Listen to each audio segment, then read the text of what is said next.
तो आज आप सीखने वाले हैं डिड और हैड के बारे में। डिड और हैड को लेकर बहुत कन्फ्यूज़न रहता है, तो देखते हैं क्या क्या इनमें डिफरेंसेस होते हैं, क्या क्या सिमिलरिटीज़ होती है, ताकि जो आपका डाउट है इन दोनों को लेकर वो दूर हो जाए। तो चलिए स्टार्ट करते हैं। देखें यहाँ पर डिड है और ये रहा हैड। ठीक है, डिड जो है वो पास्ट टेंस को बिलोंग करता है। डिड जो है पास्ट टेंस को बिलोंग करता है, पास्ट के बारे में बताता है। सेम हैड भी पास्ट टेंस को बिलोंग करता है, ये भी पास्ट टाइम को डिनोट करता है, पास्ट टाइम के बारे में ही बताता है। अब देखें डिड और, ठीक है, दोनों सिमिलरिटीज़ है, दोनों ही पास्ट टेंस में ही जाते हैं, पास्ट टेंस में ही काम आते हैं। देखें ये भी हेल्पिंग वर्ब है और ये मेन वर्ब भी है। कौन? डिड हेल्पिंग वर्ब के रूप में भी काम आता है और मेन वर्ब के रूप में भी। और यहाँ पर हैड भी जो है मेन वर्ब के रूप में और हेल्पिंग वर्ब दोनों ही रूपों में काम आता है। ठीक है, अब कैसे? जैसे कि यहाँ पर देखें डिड के रूप देखें, यानी फर्स्ट फॉर्म डू होती है, डिड यहाँ पर सेकेंड फॉर्म होती है, थर्ड फॉर्म डन होती है। डू का मतलब होता है करना, ठीक है, और डिड का मतलब किया था। सेम ऐसे ही हैड की फॉर्म्स देखें, जैसे हैव फर्स्ट फॉर्म हो गई, सेकंड फॉर्म हैड हो गई, थर्ड फॉर्म हैड हो गई, तो यहाँ पर हैड आ गया। तो हैव का मतलब होता है रखना, ठीक है, रखना, प्रेजेंट में रखना, तो पास्ट में रखा, ऐसे हो गया। तो इस तरीके से ये डिड हो गया और ये हैड हो गया, ये सेकेंड फॉर्म हो गई। ठीक है, मेन वर्ब के ये रूप हो गए ना, डिड मेन वर्ब हो गई, यहाँ पर हैड मेन वर्ब हो गई। क्लियर है?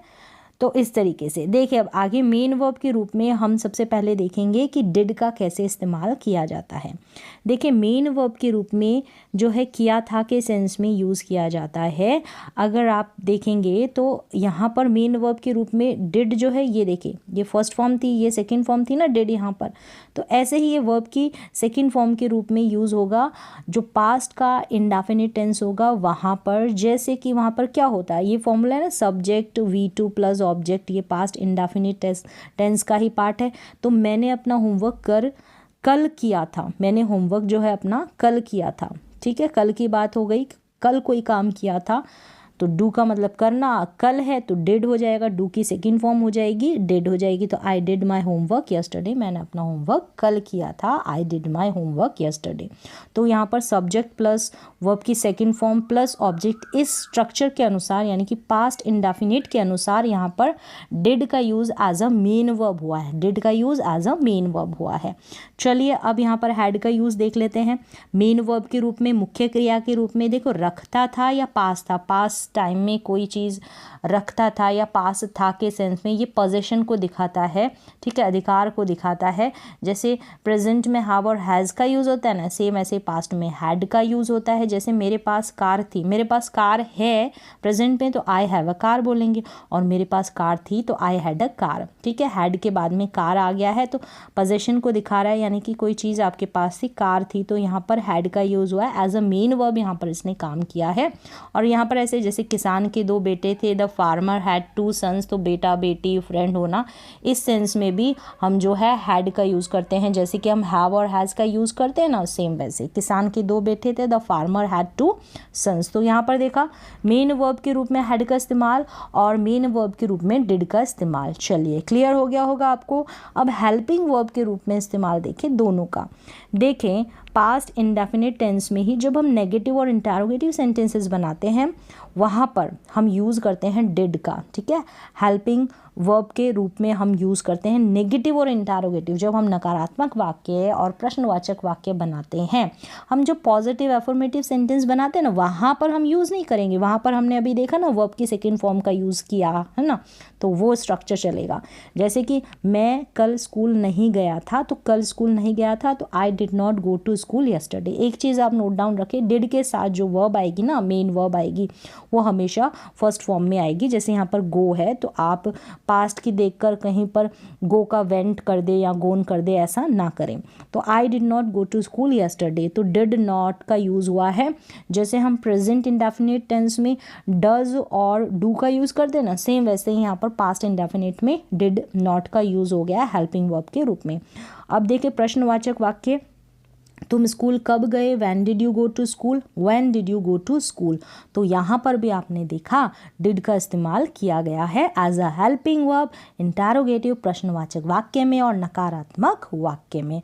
और एक जगह और करते हैं, किसी बात को जोर देकर खाने के लिए नहीं, यहाँ पर आप इसको कर ले कहने के लिए, जोर देकर कहने के लिए हम यूज़ करते हैं डिड का। ठीक है, किसी बात को जोर देकर कहने के लिए हम डिड का यूज़ करते हैं। जैसे कि मैं स्कूल गया तो था, तो के लिए हम डिड का यूज़ कर देंगे।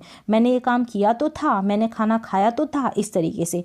तो मैं स्कूल गया तो था, I did go to school, I did go to school, I did go to school. तो इस तरीके से ज़ोर देकर हम अगर अपनी बात को कहते हैं, मैंने ये काम किया तो था, हिंदी में तो वाली फीलिंग आ जाती है, तो वहाँ पर डिड का यूज़ कर देते हैं। चलिए, ये तो हो गया डिड का use as a helping verb. अब हम जो है हैड का यूज़ देख लेते हैं एज अ हेल्पिंग वर्ब। तो हेल्पिंग वर्ब के रूप में जो हैड है वो पास्ट परफेक्ट टेंस में यूज़ इसका होता है। जब दो एक्शन साथ में होते हैं ना, वहाँ पर हैड प्लस वर्ब की थर्ड फॉर्म, और एक एक्शन जो पहले होता है तो वो तो हैड प्लस वर्ब की थर्ड फॉर्म, और उसके बाद में होता है वो V2 में वर्ब की सेकंड फॉर्म में, यानी कि पास्ट इंडेफिनिट टेंस में। जैसे कि जब तुम आए मैंने अपना काम कर लिया था। तुम्हारे आने से पहले ही जो है मैंने अपना काम कर लिया था। तो जो मैंने अपना काम कर लिया था ना, I had done my work, ये देखिए हैड प्लस वर्ब की थर्ड फॉर्म में आया है। व्हेन यू केम, जब तुम आए। ठीक है, जब तुम आए, ऑलरेडी मैंने अपना काम जो है फिनिश कर दिया था। तो हेल्पिंग वर्ब के रूप में आपने देखा पास्ट परफेक्ट टेंस में, तो पास्ट परफेक्ट टेंस में दो एक्शंस को साथ में ही रखा जाता है। ठीक है, तो वहाँ पर हम हैड प्लस वर्ब की थर्ड फॉर्म के साथ इसका हेल्पिंग वर्ब के रूप में यूज़ कर दिया हैड का। ठीक है, चलिए अब नेक्स्ट देखिए, यहाँ पर जो है मुख्य मेन जो कन्फ्यूज़न वाले पॉइंट है वो मैंने कवर कर दिए हैं, जहाँ पर ज़्यादा कन्फ्यूज़न रहता है। अब और भी कुछ बाकी पॉइंट्स है, जैसे खाना पीना और नहाने के लिए, और बाकी पॉइंट्स भी मैंने जो है वॉज वर और हैड वाले कॉन्सेप्ट में क्लियर किए हैं। तो खाने पीने और नहाने के लिए यूज़ किया जाता है, जैसे आई had my dinner, she had her lunch, मैंने अपना डिनर कर लिया था या उसने अपना लंच कर लिया था। ठीक है, I had shower at 10 AM yesterday, मैंने कल सुबह स्नान किया था, कितने बजे, 10 बजे। ठीक है, मैंने कल सुबह 10 बजे स्नान किया या किया था। तो इस तरीके से पास्ट में, ठीक है, खाना पीना नहाने के लिए जैसे हम प्रेजेंट में आई हैव माई डिनर बोलते हैं, सेम पास्ट में ही I had my dinner. She had her lunch बोलेंगे तो शी हैव हर लंच हम प्रेजेंट में बोल सकते हैं। आई हैव शावर, ठीक है, एट 10 AM, तो ये आज की बात प्रेजेंट की होगी तो हैव लगा देंगे, पास्ट की बात होगी तो हैव की जगह हैड आ जाएगा। तो ऐसी सिचुएशन में भी हम यूज़ करते हैं खाने पीने और नहाने के लिए हैड का यूज़।